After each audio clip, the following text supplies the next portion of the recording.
ওং হ্রিং ভুবনেশ্বর্যৈ নমো নমঃ। ধরং ধান্যধরা ধর্ম কীর্তিমায়ু যশ স্ত্রিয়ং তুরগান দন্তিন পুত্রার মহালক্ষ্মী নমস্তুতে। ଆପଣ ଦରିଦ୍ର ଅଛନ୍ତି କି? ଦରିଦ୍ରରୁ ମୁକ୍ତି ପାଇବା ପାଇଁ, ଧନ ପ୍ରାପ୍ତି ପାଇବା ପାଇଁ ସରଳ ପ୍ରୟୋଗ କରନ୍ତୁ।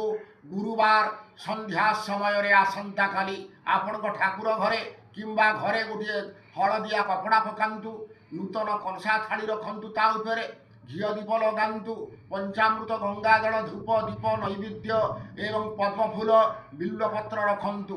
ରଖିସାରିଲା ପରେ ମହାଲକ୍ଷ୍ମୀଙ୍କର ଚିତ୍ରପଟ ରଖନ୍ତୁ ଏବଂ ଲକ୍ଷ୍ମୀଙ୍କର ଗୋଟିଏ ଯନ୍ତ୍ର ସ୍ଥାପନ କରନ୍ତୁ ଥାଳିରେ। ଯନ୍ତ୍ର ସରିଗଲା ପରେ ଆପଣ ପଞ୍ଚାମୃତରେ ସେଚନ କରନ୍ତୁ, ଗଙ୍ଗାଜଳ ସିଞ୍ଚନ କରନ୍ତୁ, ତାପରେ ବସ୍ତ୍ର ପ୍ରଦାନ କରନ୍ତୁ, ଅଷ୍ଟଗନ୍ଧ ଚନ୍ଦନ ଲଗାନ୍ତୁ, ଯନ୍ତ୍ର ପ୍ରାଣ ପ୍ରତିଷ୍ଠା କରିଦିଅନ୍ତୁ। ତା ଉପରେ ଲକ୍ଷ୍ମୀଙ୍କୁ ପଞ୍ଚ ଉପଚାରରେ ପୂଜା କରନ୍ତୁ।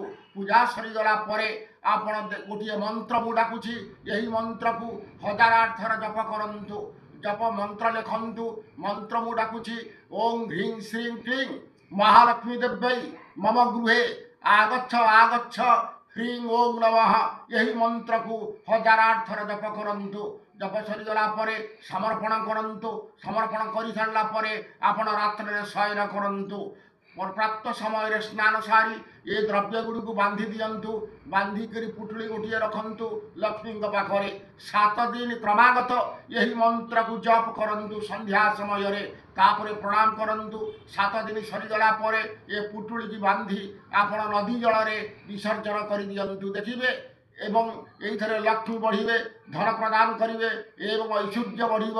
ଏହା ସ୍କନ୍ତ୍ର ଶାସ୍ତ୍ରରେ ନିର୍ଦ୍ଦେଶ ରହିଅଛି। ରହୁଛି ନମସ୍କାର। ଜୟ ଜଗନ୍ନାଥ, ଜୟ ମା କାମାକ୍ଷା।